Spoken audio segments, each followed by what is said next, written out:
2023 itu menjelang 40 tahun saya sempat bikin satu video judulnya Dear Allah I'm Done. Karena saya merasa bahwa hampir 40 ini kok kayak dakwah saya tuh dibanting oleh Allah. Seolah-olah yang saya bangun selama hampir 40 tahun tuh kayak nggak ada apa-apanya.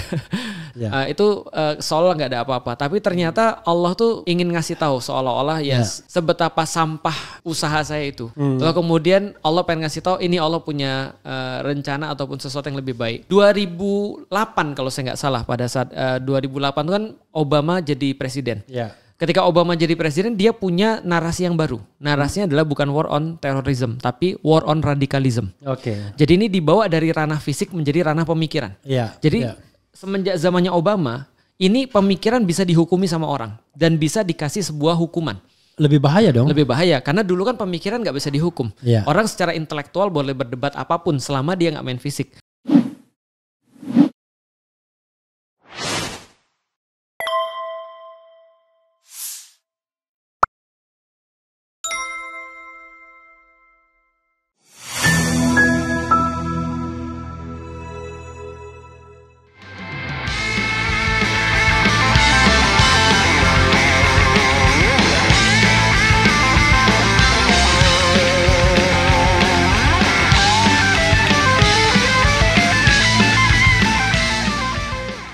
Assalamualaikum warahmatullahi wabarakatuh. Waalaikumsalam warahmatullahi wabarakatuh. Sobat RH sekalian, jumpa lagi kita di channel yang keren ini. Keren. Jadi yang digebrak itu bukan hanya Ustadz Felix ya, tapi Rizal Ramli, kemudian macam-macam yang senior ya. Kayak soto gebrak. Soto gebrak. Harus dibanting, kalau enggak otentik. Dah, Ustadz Felix Xiao. Assalamualaikum warahmatullahi wabarakatuh. Waalaikumsalam warahmatullahi wabarakatuh. Jadi langsung saya kenalkan ya, daripada saya diprotes oleh pencinta Ustadz Felix. Aduh. Tad, pertama-tama terima kasih Tad ya, sudah datang ke sini. Sobat era sekalian, susah undang Ustadz ini. Oh enggak lah. Kita kan sowan kepada senior. Susah ya undang Ustadz ini ya. Kapan ini jawabannya? Jadi kalau dia jawab, sepertinya dia berpikir dulu bagaimana menunaikannya. Jadi tidak right way ya. Benar. Makasih tadi sekali lagi once again ya. Saya mau mulai pertanyaan dengan pertanyaan pertama. Suka bola? Suka. Nonton bola? Jarang sih, highlight aja. Oh highlight, nonton enggak? Nonton enggak, saya sekarang mazhabnya highlight. Sudah enggak kuat nahan kantuk kayaknya Prof. Allahu Akbar. Copa Amerika enggak nonton? Pagi? Copa Amerika enggak nonton. Pagi, jam 7. Kemudian ini Euro kemarin Euro World Cup beberapa nonton, highlight tapi. Oh Euro sekarang nggak nonton? Euro belum nonton. Allahu Akbar. Jadi kita aliran tadi highlight aja. Oh highlight ya. Tapi tim favorit ada? Kalau Euro Inggris lah. Oh Inggris ya. Kemarin itu hampir kalah Inggris. Hampir kalah ya? Iya. Belum nonton highlightnya. Belum nonton. Ini benar-benar ini bukan pencinta sejati ini. Suka aja tapi nggak pencinta. Ya. Yang sana itu yang pencinta sejati ya. Oke, jadi kalau nggak nonton susah kita mau tanya lebih lanjut kan? Boleh, coba dites. Oke. Tapi umum ya, jangan Copa atau Euronya ya. Oh, kalau umum. Pemain Inggris yang cetak gol selama Euro. Nah itu karena aku nggak nonton ya, aku tebak-tebak aja ya. Iya, tebak-tebak. Mungkin ya kalau dilihat dari ketajaman ini nggak sih, siapa namanya, Rashford ngegolin nggak sih? Unfortunately Rashford dipanggil aja enggak? Oh enggak dipanggil ya, bahkan aku enggak tahu dia dipanggil atau enggak. Enggak dipanggil. Coba ada lagi yang paling tajam. Siapa ya, Manchester City siapa tuh yang pemain Foden? Unfortunately enggak masukin. Phil Foden masukin enggak ya? Enggak. Belum ya, Saka enggak masukin juga? Enggak masukin. Berarti random banget ya sekarang Inggris ya? Enggak random. Yang masukin tuh bintang. Bintang? Iya pemain bintang. Pemain bintang Inggris? Oh iya pemain bintang. Tim apa coba? Ada ini gak? Timnya waduh kalau ini spesifik banget. Bayern Munich. Gak tahu juga. Oh Harry Kane. Harry Kane. Satunya lagi siapa tadi? Bintang juga.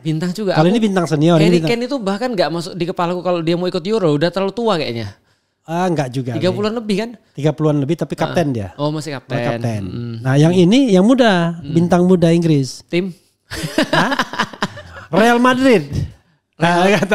Real Madrid. Iya, bingung kan? Bingung. Kok ada pemain Inggris dari Real Madrid? Iya, jarang-jarang. Namanya Jude. Oh, Jude Bellingham. Jude Bellingham. Jadi yang tengah ya. Oh, lagi bersinar sekarang ya. Yang nyetak. Dia yang menyelamatkan kemarin. Oh, hampir jadi kalah menit tadi ya. ke 90. Inggris sudah ketinggalan 1-0. Oh, dia seriin. Ya, dia seriin menit ke 90. Ya, tapi sedih ya memang di zaman-zaman dulu aja ketika masa golden age-nya Inggris ya, itu aja nggak bisa menang pas Beckham ya. Iya. Iya, memang Inggris agak apes kayaknya sekarang. Bukan apes, memang Inggris itu pura-pura pintar main bola tapi enggak padahal. Cosplay ya berarti. Itu introduction Tad ya. Iya. Oke, Tad. Pertanyaan berikutnya Tad ya. Iya. Selamat menempuh usia 40 tahun. Oh iya benar. Sekarang sudah seusia Nabi. Bisa diceritakan Tad, apa yang Ustadz rasakan setelah menginjak usia 40 tahun dikaitkan dengan diri dan dakwah?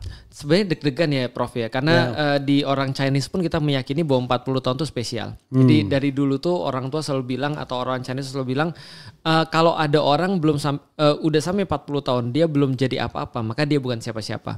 Tapi kalau dia sudah ada sesuatu yang menjadi karya dia, mudah-mudahan dia sudah jadi siapa-siapa. Nah jadi bagi saya 40 tahun tuh agak sedikit deg-degan dan memang beda menilai 40 tahun Hijriah sama 40 tahun yang bersifat ini ya, apa namanya? Masehi. Karena kan tapi kalau Hijriah kan Ustadz udah lebih. Iya 41 atau 42 tahun lah. Mungkin karena 42 ya. Anggap aja 40 yang Masehinya ini. 40 yang Masehi. Iya. Nah jadi bagi saya 40 itu adalah sebuah usia pembuktian sih. Kalau seandainya di dalam Al-Quran tuh kita disuruh lebih banyak untuk bersyukur, lebih banyak untuk memperhatikan orang tua dan memperhatikan anak. Jadi seolah-olah kita tuh ada di persimpangan antara kemudian masa lalu dan masa depan. Masa lalu kita mungkin adalah orang tua kita dan masa depan kita adalah anak-anak kita. Nah bagi dakwah saya pikir ini adalah sebuah tahun yang cukup ujian bagi saya. 2023 itu menjelang 40 tahun saya sempat bikin satu video judulnya Dear Allah I'm Done. Karena saya merasa bahwa hampir 40 ini kok kayak dakwah saya itu dibanting oleh Allah. Seolah-olah yang saya bangun selama hampir 40 tahun tuh kayak nggak ada apa-apanya. Tapi ternyata di bulan Oktober dibangun 40 tahun. Dibangun sampai umur 40 tahun lah ya. Berarti udah 20 tahun masuk Islam. Itu seolah nggak ada apa-apa. Tapi ternyata Allah tuh ingin ngasih tahu seolah-olah sebetapa sampah usaha saya itu. Lalu kemudian Allah pengen ngasih tahu ini Allah punya rencana ataupun sesuatu yang lebih baik. Meletus kemudian pembantaian yang ada di Baitul Maqdis di Gaza, Palestina. Nah dari titik itu kemudian saya pikir ini dakwah peningkatannya cukup pesat dari titik itu. Orang-orang lebih banyak mau tahu tentang Islam, orang-orang lebih banyak mau tahu tentang dakwah dan segala macam. Malah dakwah itu menggeliat lagi. Jadi ya itu bagi saya 40 tahun tuh kayak sebuah titik tolak aja. Dan alhamdulillah sampai di titik ini saya mendapatkan banyak sekali perkembangan di bidang dakwah kalau untuk 40 tahun. Jadi Gaza itu blessing in disguise ya? Iya, kita juga nggak bisa mengatakan bahwa kita senang sih Prof. Tapi gimana ya, itu memberikan efek yang sangat luar biasa sih di dalam dakwah Islam pada khususnya. Karena baru tahun ini aja benar-benar orang tuh mau benar-benar perhatian pada Palestina. Indikatornya Prof, baik di dalam maupun di luar negeri. Indikasinya adalah kalau di luar negeri kita melihat. Panggil Prof juga. Iya, kalau Prof kan yang di situ saya provokator. S1 saya. Ya betul provokator. Satu pakai F, satu pakai V ya. Nah, kalau misalnya di dunia itu kita bisa lihat bahwa baru kali ini protes besar-besaran itu dilakukan di dunia. Semua tempat mencatat itu protes besar-besaran terjadi pada tahun 2023 dan 2024 ini, khususnya berkaitan Palestina. Dan menurut saya yang paling penting bukan itu sih, tapi betapa kayak tabir ataupun topeng ataupun semacam kayak sihir ya yang dibuat oleh Israel. Israel itu kan sangat ahli ya. Dia tuh sangat sangat pro di bidang propaganda, sangat pro di bidang penipuan lah gampangnya seperti itu lewat media. Bahkan mereka punya sebuah program khusus dan badan khusus untuk itu. Tapi itu hancur berantakan. Nah maka itu baru pertama kali kita lihat sih bahwa semuanya bisa keluar dan akhirnya apa yang dilakukan oleh penduduk di Gaza pada khususnya dan Palestina pada umumnya itu memberikan pengajaran pada dunia bahwa ini loh tentang keadilan, tentang kejujuran, tentang standar ganda dan segala macam. Ini semua terjadi di tahun-tahun ini. Ini shiftingnya ini signifikan ya? Sangat-sangat signifikan sekali. Di Indonesia aja ada banyak sekali orang-orang yang dari dulu nggak pernah tersentuh dan kita tahu permasalahan Palestina ini kan bukan dari tahun 2023 tapi sebenarnya udah lama sekali. Misalnya kalau saya aja secara pribadi 2002 masuk Islam Prof itu baru benar-benar memperhatikan masalah Palestina ini tahun 2009 sebenarnya. Nah dari 2009 sampai 2023 itu benar-benar baru kali ini yang sangat banyak sekali mengambil perhatian orang. Apa saya salah nggak ya? kalau kita dalam negeri demo nggak diizinkan, ya kan? Tapi kalau luar negeri diizinkan sih demonya, tapi nggak bisa gede-gedean. Ya, lebih tepatnya kita sudah dibuat semacam kayak psikologi agar kita itu takut untuk melakukan protes. Sebenarnya gitu. Nah, tapi kalau di luar ya mereka sudah lebih terdidik dan lebih banyak literasinya. Karena itu mereka tahu hak mereka sebagai warga negara. Sebenarnya kan yang membuat orang itu takut kan karena mereka nggak ngerti hak mereka sebagai warga negara. Dan yang kedua kan adalah ancaman-ancaman yang bersifat kayak non hukum kali ya, Prof. Bisa tiba-tiba ada orang hilang, karirnya jatuh dan segala macam. Ada tukang bakso di depan. Ada tukang bakso dan segala macam. Jadi orang tuh akhirnya khawatir ketika mereka mau pergi ke jalan, dan selalu dihubungkan antara orang nggak suka dengan sesuatu dengan nggak suka dengan pemerintah. Itu selalu dihubungkan.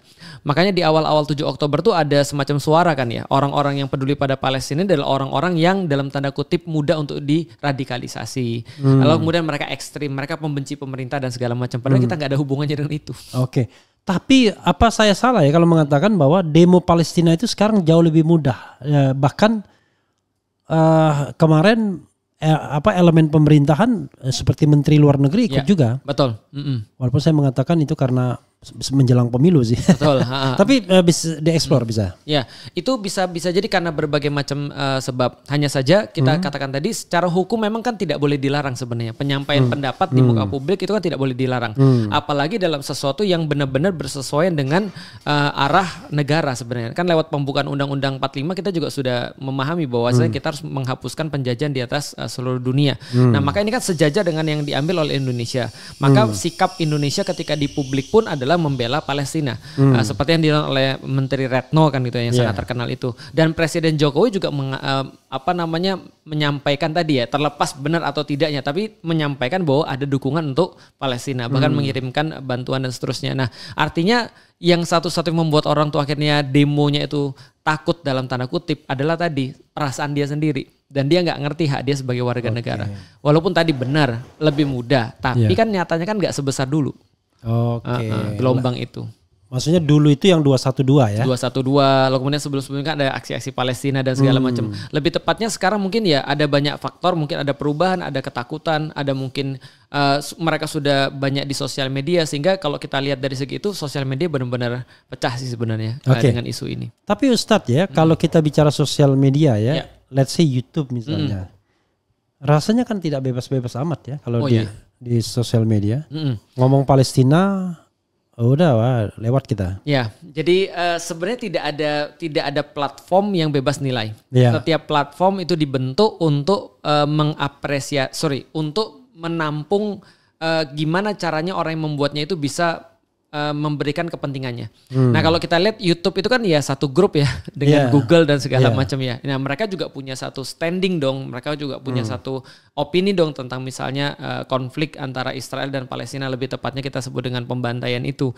Nah, maka kalau kita sekarang di YouTube ya harus pintar-pintar. Misal kita tidak langsung ngomong tentang to the point, tapi misalnya disamarkan, atau misalnya kalau memang ngomong to the point, tapi misalnya dengan dengan gambar-gambar yang tidak terlalu bermasalah. Instagram juga sama. Instagram saya kan hilang, kan Instagram kan Meta. Dan Meta kita sudah tahu berpihak pada siapa. Nah, akhirnya postingan-postingan saya kemarin yang akun saya Instagram hilang 5 juta. 5 juta followers. 5,4 hilang. Allah dan itu nggak bisa. Saya sih hilang juga, tapi baru 79.000. Gitu. Saya punya 5, sekian hilang, terus nggak bisa dikembaliin lagi, walaupun kita udah kirim protes. Gara-gara? Gara-gara pertama ya memang saya selalu bilang gini, nasib kita jualan di lapak orang adalah kalau dia mau gusur kita ya memang sudah haknya dia. Karena kita memanfaatkan platformnya dia. Yang saya lakukan adalah pertama saya nyebarin banyak video-video tentang Palestina, lalu kemudian kritik langsung ke akun-akunnya ya Netanyahu, lalu IDF dan segala macam, ngetrol lah kira-kira gitu. Kan kita bikin gerakan untuk ngetrolling akun-akun Israel ya. Kita sampein bahwa ya kita harus bergerak nih sebagai netizen Indonesia yang selama ini terkenal julid. Nah, julidnya ke arah yang benar. Nah, maka kita contohin lah. Masa kita nggak contohin? Padahal kita udah minta mereka kan. Nah, hasilnya ya hilang akunnya. Berapa lama? Berapa kali posting hilang? Dari posting pertama sampai hilang? Dalam waktu 2 minggu. 2 minggu. 2 pekan hilang. Nggak ada peringatan? Peringatan banyak. Tapi terus? Tapi terus aja. Sekarang platform yang dimainkan apa? Tetap Instagram, tapi akun yang kedua. Udah berapa subscriber? 1 juta. 1 juta. 1 juta lebih. Yang menarik adalah gini. Apa namanya? Sama Felix.Xiao. Jadi bisa menggunakan yang sama nama. Itu dari dulu kita udah buat 2 untuk jaga-jaga. Oke, jadi Felix.Xiao ya. Ikutin. Mudah-mudahan setelah ini jadi 5 juta lagi. Amin. Itu kan. Tapi juga nggak apa-apa sih. Iya. Karena kita lihat ada polanya. Polanya adalah dulu ketika Facebook juga diblokir juga sama. Jadi itu karena 212. Dan lucunya itu peringatannya 3 kali di waktu yang sama. Jadi 1 hari peringatan untuk. Jadi itu diblok tahun 2019 tapi peringatannya tahun 2016, 2017, 2018. Dalam 1 hari. Jadi di masa surut. Oh, bukan. Berlaku surut. Bukan masa surut ya, berlaku surut. Jadi itu, artinya kalau tanda-tanda itu backdated itu. Iya betul. Jadi keputusannya untuk kejadian yang di belakang. Dalam 1 hari 3 peringatan langsung hilang. Berapa waktu itu 5 juta. 5 juta juga. Sama. Facebook. Facebook fanpage 5 juta 2019 hilang, lalu kemudian Instagram 2024 hilang. Sekarang yang tersisa selain Instagram apa lagi? YouTube. Tempat kita nih. Oke. Tapi nggak apa-apa Prof, namanya kan alat itu kan digunakan YouTube untuk berjuang. Sudah pernah diperingatkan? Sudah kena strike. Berapa kali? Baru sekali. Baru sekali dan masih? Masih bisa jalan alhamdulillah. Enggak, masih dalam strike? Enggak, sudah lewat. Oke. Artinya kita punya senjata itu kan memang untuk digunakan. Kalau nggak digunakan untuk apa kita punya senjata? Platform adalah senjata kita. Oke, good ya. Ustadz, setelah ini ya, kita tahu bahwa secara signifikan kan pemerintahan tidak berubah. Betul. Rasanya ya. Oh iya, tentu saja. 5 tahun ke depan bakal sama kayaknya saya. Mudah-mudahan tidak Pak Prabowo ya. Mudah-mudahan tidak ya. Tidak seperti pendahulunya mudah-mudahan. Sebenarnya kalau dikatakan tidak, orang kampanyenya mereka bilang bukan perubahan kan. Jadi kan kalau nggak salah kemarin kan ada 3 pasang ya. 3 pasang ini cuma 2 ide. Satu bilang change, satu bilang terus. Oke. Kan 3 pasang ini cuma 2 ide. Kalau nggak salah 1 sama 3 bilang change, bilang berubah. Oh enggak nih, lebih kepada gini. 1 mungkin berubah, 2 melanjutkan. Yang ketiga itu melanjutkan dengan catatan atau melanjutkan dengan perubahan gitu. Jadi ya cuma kalau Inggrisnya mungkin ya apa change, continuity, dan ini yang 3 change and continuity. Betul, gabungan ya gabungan, jelas gitu kan ya. Maksudnya setengah-setengah. Nah artinya jadi secara kampanye memang pengen melanjutkan sih. Artinya nggak akan ada perubahan menurut saya. Oke. Oh, getir sekali ke pernyataan itu. Ustadz, bukan saya ngomong, mereka yang ngomong ya. Iya, Ustadz berapa kali dicekal selama berdakwah? Saking banyaknya udah nggak saya hitung sih. Terakhir kali kita diundang sama BUMN, lalu kemudian kita tahun bilang ini? Sama tahun ini betul, awal tahun. Jadi ketika diundang itu kita bilang yakin nih mau ngundang, soalnya ngundang saya tuh konsekuensinya banyak loh, gitu kan ya. Dia bilang enggak apa-apa Ustadz, kalau kita mau santai ini ya udahlah saya okein aja. Jelang beberapa hari saya bilang karena saya udah feeling, saya nggak pesan tiket pesawat. Di mana waktu itu kotanya? Palembang. Oh di Palembang. Tempat wong gitu. Oh tahu saya BUMN-nya, tapi nggak perlu disebutkan ya. Gak usah ya. Okay. Jadi ketika kemudian kita belum pesen tiket karena memang udah mikir kayaknya bakal ada sesuatu nih. Ya udah 2 hari menjelang acara kita telepon lagi gimana? Belum kita telepon. Pas kita mau telepon, belum kita telepon dia udah WhatsApp duluan. Oke. Ya, itu bulan apa itu? Bulan apa? Januari kalau saya nggak salah. Januari ya. Mohon maaf Ustadz, kita gini ya. Saya bilang saya udah ngerti, saya udah paham banget, gitu kan. Ya udahlah nggak apa-apa, gitu. Sebelumnya ada lagi BUMN lagi. Itu sempat rame di media sosial dan berlangsung dengan sangat baik dan nggak ada masalah. Tapi setelah itu ya problem di situ orang-orang dipanggilin semua. Oke. Ya udahlah kita pikir. 2023 itu. 2023 atau 2022 saya lupa. Okay. Artinya Ustadz sudah siap-siap bahwa 5 tahun ke depan akan bakal dicekal lagi dan lain sebagainya. Karena kalau kita lihat streamnya ya Ustadz kan outsider kan. Betul. Kecuali Ustadz temannya sama Haikal Hasan mungkin agak beda. Silakan Dan. Ya, jadi kalau kita lihat semua itu tergantung narasi. Oke. Kalau kita lihat narasi yang dibangun daripada tahun kalau saya nggak salah waktu itu kita buka Google Trend, lalu kemudian kita lihat narasi radikalisme ini mulai kapan? Ternyata narasi radikalisme, ekstremisme, bahwasanya agama itu dikontrakkan dengan negara. Monggo silakan. Itu adalah narasi yang baru muncul 2014 ke belakang, tapi merupakan narasi yang agak-agak jarang diobrolkan sebelum 2014. Nah jadi mulai 2014 itu narasi ini digulirkan. Terutama 2016, 2017. Spesifik sekali 2014 itu. Betul, 2014. Kita bisa ketik di Google Trend. Artinya pergantian kepemimpinan itu ya? Sebenarnya 2014 ya bisa dikatakan pergantian kepemimpinan, tapi waktu itu jadi gini, kalau kita cerita lebih jauh lagi, kita masih ingat ketika 9/11 sebuah kejadian yang merubah dunia. Itu kan Bush mengatakan satu narasi baru, war on terrorism. Maka dengan alasan itu dia menyerang Irak. Dengan alasan itu dia kemudian membuat sebuah aturan-aturan baru sebagai the global cup gitu kan ya. Nah 2008 kalau saya nggak salah, pada saat 2008 itu kan Obama jadi presiden. Ketika Obama jadi presiden, dia punya narasi yang baru. Narasinya adalah bukan war on terrorism, tapi war on radicalism. Jadi ini dibawa dari ranah fisik menjadi ranah pemikiran. Jadi semenjak zamannya Obama, ini pemikiran bisa dihukumi sama orang dan bisa dikasih sebuah hukuman. Lebih bahaya dong. Lebih bahaya, karena dulu kan pemikiran nggak bisa dihukum. Orang secara intelektual boleh berdebat apapun selama dia nggak main fisik. Tapi setelah berubah dari war on terrorism menjadi war on radicalism, ini berubah jadi semuanya. Semua orang-orang mulai dikontrol dari pemikiran. Ini dari tahun 2008. Nah 2008 war on radicalism ini masuk, 2014 ini masuk ke Indonesia. Walau Bisop ini seperti apa namanya baru pastinya. 6 tahun ya? Baru 6 tahun diintroduksi ke Indonesia. War on radikalisme itu. Maka mulai seolah-olah diintroduksi bahwa masalah utama daripada negara ini adalah radikalisme dan bukan yang lain. Maka korupsi itu bisa dipinggirkan. Maka kemudian masalah-masalah kayak judi online bisa dipinggirkan. Masalah-masalah ketidakjujuran, masalah-masalah pelecehan seksual dan segala macam itu bisa dipinggirkan. Selama kemudian orang nggak berbuat radikalisme. Dan ini masalah paling parah. Apalagi masalah nepotisme lebih kecil lagi dianggap. Betul. Nah nepotisme udah nggak ada apa-apanya lagi. Karena tadi semua tertutup oleh radikalisme. As long as nggak radikal, maka dia diterima. Nah problemnya adalah radikalisme ini disematkan pada agama. Ini masalahnya. Ini yang kita sampaikan sebagai pengulangan daripada yang terjadi di Indonesia dulu. Jadi Indonesia dulu kalau kita tahu medio 1945 setelah sampai 1950, 55 itu kental sekali agama dikaitkan dengan isu radikalisme atau isu ekstremisme. Seolah-olah agama ini vis-a-vis dengan negara. Nah ini yang mau dibuat seperti itu. Sehingga kalau misalnya narasinya kayak gitu, balik lagi Prof. Yang jadi problem siapa? Pasti orang-orang yang mengajukan agama. Dan itu kejadian lagi ketika kasusnya 2016 ketika penistaan agama kan. Nah di situ kelihatan banget tuh nge-push bahwasanya agama ingin divis-aviskan dengan negara. Kalau lu Pancasila, kalau lu Indonesia, berarti lu tidak boleh selain daripada Indonesia dan Pancasila. Termasuk lu nggak boleh berasaskan aturan agama. Maka kalau kamu milih pemimpin jangan pakai asas agama. Itu kan yang akhirnya jadi blunder. Jangan mau dibohongi oleh Al-Maidah 51. Nah itu muncul. Nah sampai sekarang narasi masih seperti itu. Walau bisa opsi ke depan narasi ini masih laku atau enggak.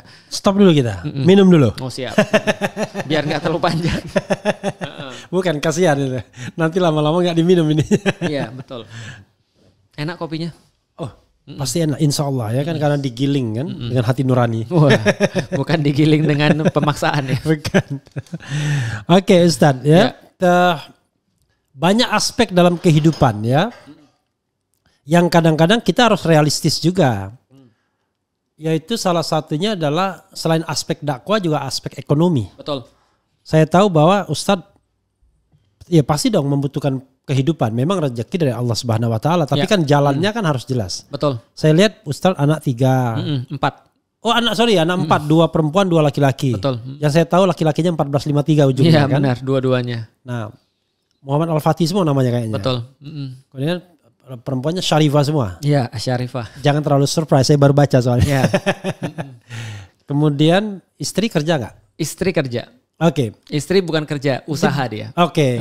Bisa di-spill nggak kalau kita bicara tentang penghidupan ekonomi Ustadz? Ya. Sejauh ini bagaimana? Karena kan banyak orang takut menyatakan yang benar itu karena takut miskin, takut ekonomi lah. Betul. Silakan Tat mungkin. Pertama-tama memang ujian orang tuh beda-beda ya Prof. Ada orang yang ujiannya memang di bidang harta, ada orang yang ujiannya di bidang ilmu, ada yang orang yang ujiannya di bidang tahta, ada orang yang ujiannya di bidang wanita. Nah bisa di mana kita melihat ujian-ujian ini ya ketika dia dikasih itu. Contoh misalnya dulu dia rajin sholat, begitu nikah dia jadi malas pergi ke masjid misalnya, atau malas sholat, berarti ujiannya adalah wanita. Dulunya orang baik, dulunya kritik pada misalnya sesuatu yang buruk dia kritik, begitu dia masuk dipanggil misalnya dipanggil sama rezim, tiba-tiba dia jadi diem bahkan muji-muji seterusnya. Berarti ini ujiannya adalah tahta. Nah kalau saya lihat ujian saya kayaknya bukan di harta. Karena dari awal alhamdulillah ya, saya tuh diajarin oleh keluarga yang benar. Keluarga saya tuh dulunya nggak punya, terus kemudian jadi lumayan punya, sehingga orang bilang keluar negeri sudah pernah, nginep di hotel bintang sudah pernah, walaupun bukan bintang 6 atau bintang 7, pusing kalau bintang 7 ya. Hotel bintang 4, hotel bintang 5 kita udah pernah. Akhirnya kita bisa melihat ujung daripada kenikmatan cuma ini aja. Nah, dan dakwah ini kita mulai ketika kita belum punya apa-apa. Nah, lalu kita mulai mendakwakan Islam. Maka sebenarnya gini, kalau ada orang bilang bagaimana dengan penghidupan kita dan segala macam, sebenarnya gini, kalau kita tahu ujung daripada apa yang kita inginkan, maka kita bisa menentukan prioritas di dalam hidup kita. Beda kalau orang itu nggak ngerti tujuan daripada ujung daripada hidup dia itu apa. Pertanyaannya gampang. Pertanyaannya adalah apa yang kalau kamu nggak lakukan kamu bakal menyesal dalam hidupmu. Nah kalau itu jangan. Apa yang negotiable, apa yang unnegotiable. Bagi saya secara pribadi, kalau nanti suatu saat nanti saya bisa dimiskinkan, ataupun misalnya diatur supaya gimana cara saya udah nggak punya penghasilan lagi. Ketika saya harus mati dengan kemiskinan itu, saya tidak akan merasa menyesal. Kenapa? Karena saya sudah punya tujuan hidup saya seperti apa. Tapi kalau misalnya taruhlah, saya demi kemudian harta, demi jabatan dan segala macam, saya nggak bisa dakwah di hidup saya, di akhir hidup saya pasti bilang gini, nyesel gue. Maka apa yang negotiable, apa yang tidak negotiable itu penting untuk ditentukan dalam hidup kita supaya kita tahu prioritas hidup kita itu apa. Gitu. Ya tapi begini, tapi barangkali belum pernah terjadi ya. Bagaimana dengan basic need? Saya sih tidak bicara kemewahan ya. Betul. Tapi basic need. Anak sekolah misalnya, paling gampang tuh anak sekolah. Benar. Ada keluarga kita yang sakit, itu kan itu real kan? Betul. Apalagi di Jakarta. Betul. Itu gimana Tad? Nah, pertanyaannya apakah sekolah itu basic needs? Atau ada orang sakit terus kemudian dia harus berobat adalah basic needs? Jawabannya tidak. Karena gini, ada pernah nanya pada saya, Ustadz apa hukumnya orang tuh berobat ketika sakit? Saya bilang hukumnya sunnah. Sejauh yang saya pahami di dalam agama. Artinya kalau sunnah itu boleh dilakukan, boleh tidak dilakukan. Kalau dilakukan dapat pahala, tidak dilakukan tidak berdosa. Yang wajib ketika sakit adalah sabar. Sekolah juga tidak wajib. Yang wajib adalah belajar. Jadi kalau seandainya tiba-tiba pemerintahnya jahat betul ya kan, anak saya nggak boleh sekolah, belajar saja. Maka tergantung kita melihat ujung dari hidup kita seperti apa. Makanya kan ulama-ulama kan sangat terkenal perkataan mereka, kalau aku di penjara itu waktuku untuk berkholwat kepada Allah. Kalau aku dibunuh itu adalah sebuah syahid yang aku inginkan. Ketika aku diasingkan itu sebuah tamasya. Jadi segala sesuatu itu baik bagi dia. Jadi tergantung kita lihatnya seperti apa. Kalau begitu semua mental orang Islam ya kayak kejayaan zaman dulu ya. Harusnya. Makanya ibu saya pernah bilang juga, Lik kamu jangan ngomong terlalu frontal. Kalau kamu ngomong terlalu frontal nanti gimana? Mami udah sakit jantung loh. Dia bilang gitu. Ini anak-anakmu gimana dan segala macam. Saya bilang dibandingkan dengan mereka nggak sekolah, saya lebih nggak siap untuk menjawab pertanyaan mereka. Abi tahu tapi kenapa Abi nggak mau ngomong? Abi tahu kenapa Abi nggak berbuat sesuatu. Nah itu saya lebih takut jawab pertanyaan itu daripada mereka nggak sekolah. Maka apa yang saya lakukan sekarang itu adalah sesuatu yang nggak bakal saya sesali. Ibu jantungan nggak takut juga? Kalau ibu jantungan pertanyaan kita coba balik pertanyaannya. Andaikan kemudian saya bertindak seperti apa yang dia inginkan misalnya. Pertanyaannya adalah dia tetap jantungan atau dia tetap jantungan juga. Maka yang perlu saya lakukan sebenarnya bukan bagaimana cara orang mempersepsikan saya, tapi bagaimana cara ibu saya mempersepsikan saya kan gitu. Nah jadi masalah di contain dulu. Nah berarti tinggal apapun yang dia dengar di luar, selama kemudian saya datang bawa handphone baru misalnya, atau saya datang bawa makanan, senang dia senang itu kan. Jadi bagaimana artinya anak saya baik-baik aja. Anak saya baik-baik saja. Jadi saya teringat Ustadz, ini ada ahli yang mau kita ajukan ke MK sebagai ahli. Dianya mau, tapi ibunya nggak mau. Ibunya katanya jantungan dan lain sebagainya. Dia bilang, ya kalau ibu sudah melarang, saya harus patuh. Mau gimana, betul. Nah itu seperti apa ya? Saya ingin perspektif agamanya. Mana yang diutamakan, larangan ibu atau kewajiban untuk menyampaikan kebenaran. Tapi gini, biar saya nggak korupsi. Yaitu menjadi ahli di MK. Ini tapi ibu melarang karena katanya ibu jantungan kalau kamu ngomongnya kencang lagi. Itu agak problematik memang ya. Karena di dalam Islam sendiri Rasulullah itu pernah melarang seseorang pergi berjihad, sesuatu aktivitas yang sangat mulia pada saat itu di masa Rasulullah. karena orang itu masih punya orang tua yang harus dijaga. Nah, jadi ini memang agak sedikit problematik. Kalau yang dibilang oleh ibunya misalnya adalah sesuatu yang tidak berdosa ya itu nggak ada masalah. Kecuali memang kalau nggak ada dia itu nggak jadi misalnya, atau ada sesuatu yang buruk terjadi. Misalnya contoh kayak gini deh. Ada orang yang dihukum, ini ada saksi yang kalau dia ngomong ini orang bisa selamat daripada hukuman yang misalnya pembunuhan atau misalnya hukuman yang sesuatu yang serius. Maka kalau dia tidak memberikan saksi, ini kan dosa. Yeah. Nah, maka harusnya dia mengutamakan hal ini dibandingkan dengan apa yang disampaikan oleh ibunya. Tapi kalau dalam kasus tadi, ya aku melihat kalau memang harusnya nggak dia yang harus jadi ahli, bisa yang lain ya bisa jadi dia ngomong sama ibunya dan ikutin omongan ibunya. Tapi kalau misalnya cuma dia yang bisa untuk ngomong dan dia nggak ngomong padahal harus ada kebenaran ditegakkan, nah ini ibunya harus dilobi. Kita udah lobby ibunya dan tetap nolak. Ya kalau sudah gitu ya mau gimana lagi ya, namanya orang tua ya. Orang mereka mungkin punya privilege sendiri dalam keluarganya mereka. Kalau dibilang bahwa hanya dia atau tidak, relatif soalnya. Ya, relatif. Benar. Karena kita memilih dia karena kita anggap dia yang paling kompeten. Betul. Gitu. Pertimbangan yang bisa digantikan yang lain, tapi yang lain mungkin kita belum terlalu profesional. Iya. Nah, ketika ulama-ulama ini meninggal, maka menurut hadis itu lanjutannya adalah tidak ada yang mengarahkan umat. Ketika tidak ada yang mengarahkan umat, jadi ulama ini kan yang mencerdaskan umat, yang memberikan arahan pada umat. Nah, ketika tidak ada arahan dan pencerdasan itu, maka yang terpilih di antara manusia adalah ruwaibidah itu, pemimpin-pemimpin bodoh. Okay. Itu kata Rasulullah. Artinya masuk akal ya. Kalau misalnya literasinya nggak ada, maka ketika literasinya nggak ada, yang terjadi adalah orang-orang yang dipilih menjadi pemimpin bukan karena sebab dia punya sebuah kapabilitas, tapi yang terjadi adalah karena dia dalam tanda kutip disukai atau bisa bayar banyak influencer atau endorser atau bisa melakukan proses-proses yang tidak ada hubungannya dengan pemilihan pemimpin, kan gitu. Nah, maka yang terpilih adalah pemimpin-pemimpin yang nggak ngerti dengan tugasnya. Nah, ketika itu terjadi maka rusaklah masyarakat.